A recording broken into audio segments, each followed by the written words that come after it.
4 राज्यात झालेल्या पोटनिवडणुकांची मतमोजणी सुरू। बिहारमधल्या 10 पैकी 6 जागांवर भाजप आघाडीवर, मध्य प्रदेशातही 2 जागांवर भाजपची आघाडी।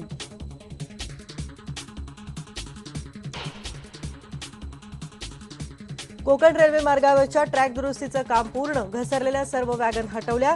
26 तासांनंतर कोकण रेल्वेची वाहतूक हळूहळू सुरू होण्याची शक्यता, 3 गाड्या मात्र रद्द।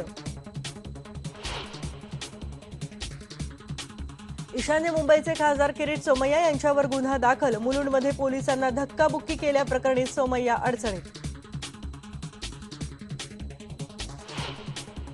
आमच्याकडचा जेनेटिकल प्रॉब्लेम असा आहे, घरचा आजोबांपासून बाळासाहेबांपासून तो सगळं आमच्यापर्यंत आला। एखादा मतदारसंघ कधी आम्ही आमचा मानलाच नाही।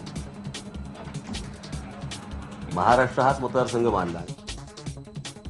विधानसभा निवडणूक न लढवण्याचे राज ठाकरे यांचे संकेत। निवडणूक लढवणं रक्तातच नसल्याचं केलं वक्तव्य।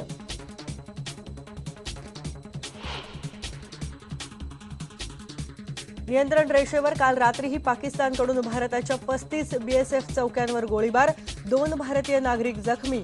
पाककडून 2 आठवड्यात 20 वेळा शस्त्रसंधीचं उल्लंघन। ज्येष्ठ दिग्दर्शक आणि अभिनेते रिचर्ड अटेनबरो यांचं 90व्या वर्षी लंडनमध्ये निधन। गांधी या अजरामर चित्रपटाचा निर्माता दिग्दर्शक हरपला।